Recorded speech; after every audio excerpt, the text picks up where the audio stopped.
Hello students, आज की हमारी डिक्टेशन 110 वर्ड्स पर मिनट है। ये सेम वही पैराग्राफ है जो कि मैंने आपको 70, 80 और 90 और 100 पे दिया था। उम्मीद करता हूँ आपसे अच्छे से लिखा गया होगा, और अगर नहीं लिखा गया तो एक दो बार दोबारा रिपीट करें ताकि आप अगली लेवल की स्पीड से इजीली लिखा जाए। और आउटलाइन साथ साथ ज़रूर प्रैक्टिस करते रहें, वो बहुत ज़रूरी है। और आइए हम स्पीड को पैराग्राफ को डिक्टेशन को स्टार्ट करते हैं। Start. Honorable Chairman, I thank you for giving me this opportunity. I thank the Honorable Minister for planning to set up AIMS at Kalyani, West Bengal. Sir, it is a bold statement. Anyway, I understand that in the course of discussion of providing better health care facilities to the people, Honorable Prime Minister has asked the Health Ministry that they should advance the completion of AIMS project from 2020 to 2019. Honorable Prime Minister has categorically stated that AIMS hospital should start functioning by 2019. Sir, may I know from Honorable Minister whether AIMS at Kalyani in West Bengal would start functioning by 2019?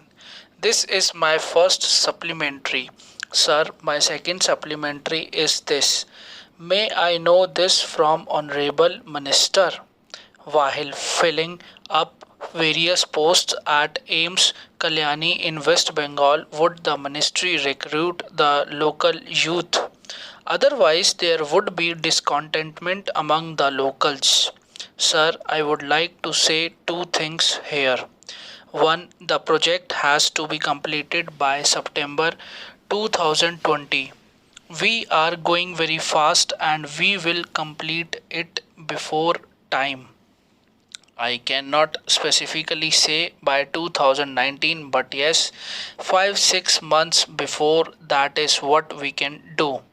We are going very fast, and whatever hindrances are there, we are trying to remove all of them. Some clearances took time, and because of that, it got a little delayed, but we are going very fast there. Two, on the question of employment of the local youth over there, I would like to say one thing. It will be done in a transparent manner and all appointments will be done on merit. We are not making an institute which is called a state hospital. It is All India Institute of Medical Sciences, which has a brand name. And as far as appointment of faculty and other appointments are concerned, we are not diluting the standards. I can share my experience.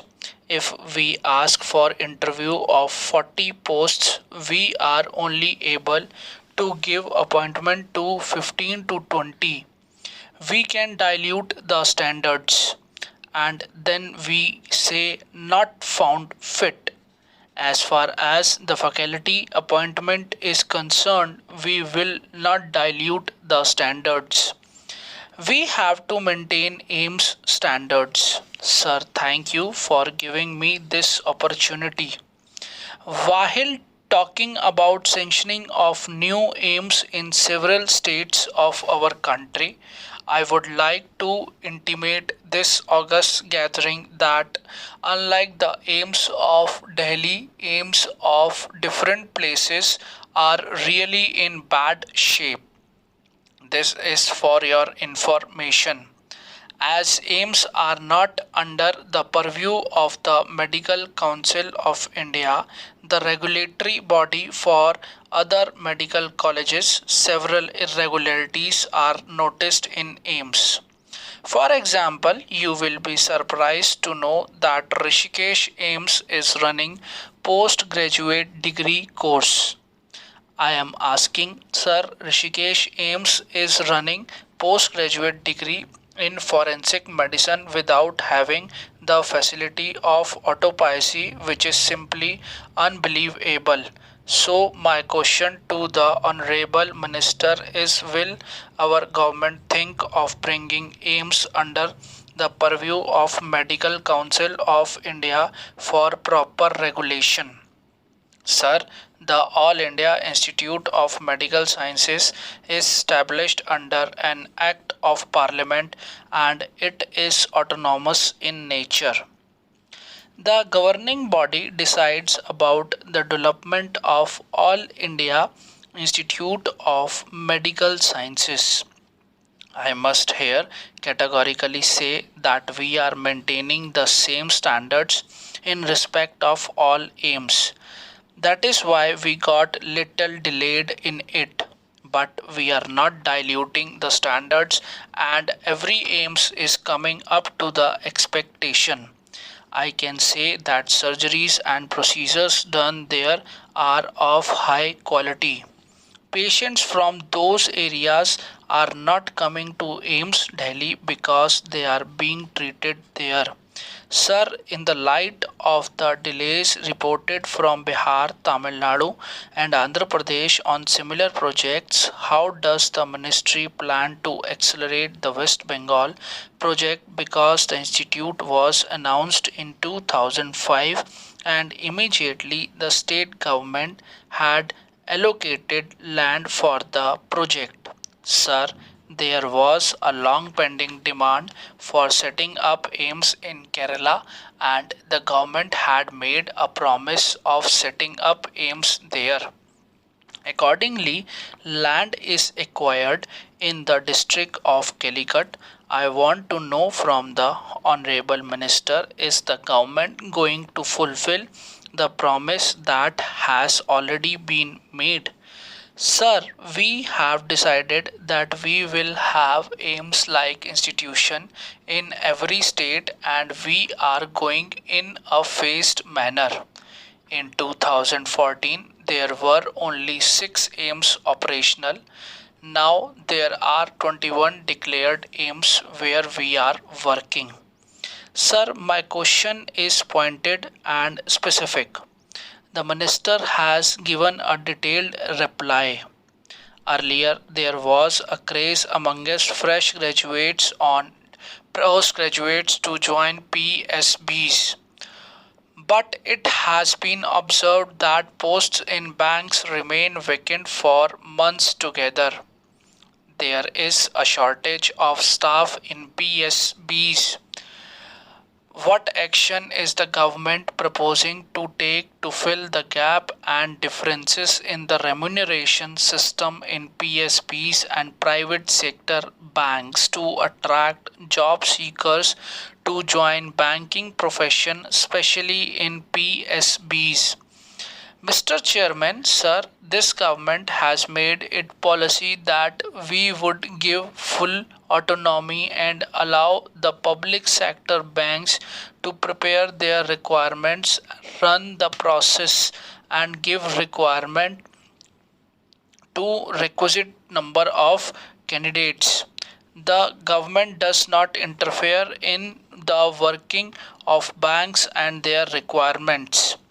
Obviously, in many cases, because of advanced technology, there are many posts which are no more required also.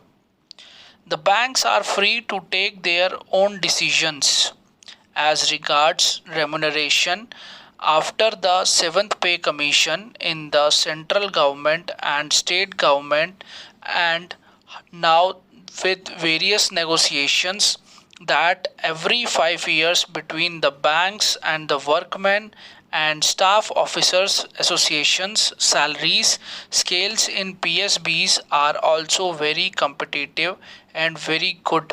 It is evident that every time they take out any advertisement for recruitment, lakhs of children apply for it. It is a good sign. It shows that there is still a lot of excitement to join these banks. Sir, the minister has said that there is policy, but so many vacancies are there. He has not given a clear answer. My second question is this. Has the government made a comparative analysis of the remuneration system in PSBs and private sector banks and would like to appoint a committee consisting various stakeholders to look into the issue to give a boost to the banking industry? I think it is a continuous ongoing exercise which banks themselves to do remain competitive. At the same time, there are issues related to productivity which are linked with remuneration. We should. आइए students, अब हम next dictation 120 words पर minute के और चलते हैं। और hope करता हूँ, उम्मीद करता हूँ कि आपने पिछली वाली डिक्टेशन अच्छे से ले ली होगी जो कि 110 वर्ड्स पर मिनट थी। कुछ आउटलाइंस भी दी थी, उनको प्रैक्टिस कर लिया होगा अच्छे से ताकि आपकी स्पीड इंक्रीज़ हो सके। और आइए अब हम नेक्स्ट डिक्टेशन की ओर चलते हैं और स्टार्ट करते हैं। और प्लीज़ अगर आपको वीडियो अच्छी लगे तो इसको लाइक और शेयर ज़रूर करें और सब्सक्राइब करना बिल्कुल ना भूलें। और ऐसे ही हमें कमेंट्स बॉक्स में बताते रहें अगर कुछ दिक्कत आती है ज़रूर। आइए हम स्टार्ट करते हैं। Start. Honorable Chairman, I thank you for giving me this opportunity. I thank the Honorable Minister for planning to set up AIIMS at Kalyani in West Bengal. Sir, it is a bold statement. Anyway, I understand that in the course of discussion of providing better healthcare facilities to the people, Honorable Prime Minister has asked the Health Ministry that they should advance the completion of AIIMS project from 2020 to 2019. Honorable Prime Minister has categorically stated that AIIMS hospital should start functioning by 2019.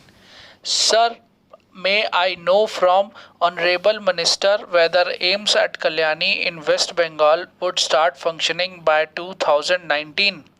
This is my first supplementary.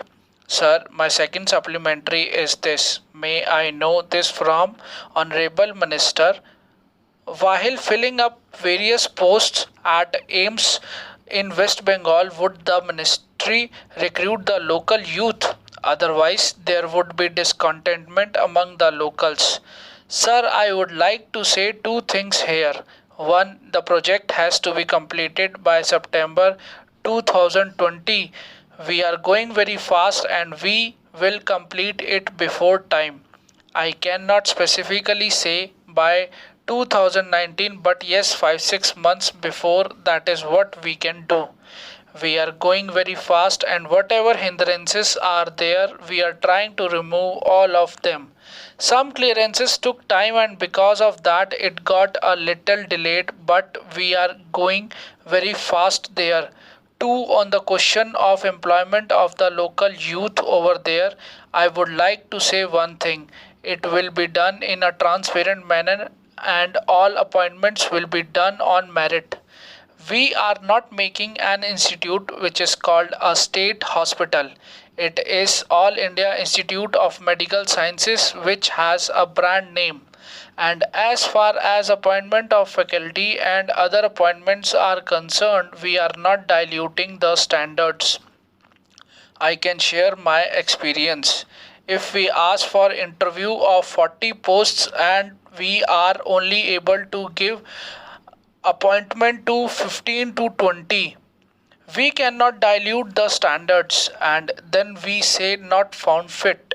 As far as the faculty appointment is concerned, we will not dilute the standards. We have to maintain AIIMS standards. Sir, thank you for giving me this opportunity. While talking about sanctioning of new AIIMS in several states of our country, I would like to intimate this August gathering that unlike the AIIMS of Delhi, AIIMS of different places are really in bad shape. This is for your information, as AIIMS are not under the purview of the Medical Council of India, the regulatory body for other medical colleges. Several irregularities are noticed in AIIMS. For example, you will be surprised to know that Rishikesh is running postgraduate degree course. I am asking Sir Rishikesh is running postgraduate degree in forensic medicine without having the facility of autopsy, which is simply unbelievable. So, my question to the Honorable Minister is, will our government think of bringing AIMS under the purview of Medical Council of India for proper regulation?